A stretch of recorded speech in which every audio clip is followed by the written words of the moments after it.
Magandang hapon. Sa mga nakaraan, tinututukan na ni Magnus ang sarili niyang kapatid. Pero dumating na ang mga pulis.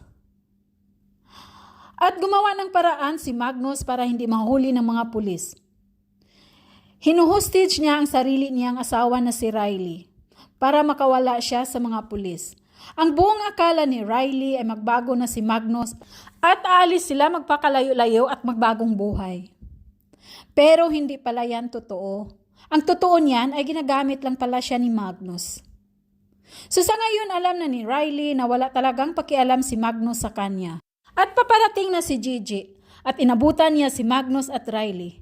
At bigla niya itong binundol sa kanyang sasakyan. Sa sobrang galit ni Gigi, hindi siya nakapagpigil. At natumba naman si Magnus at nakawala si Riley.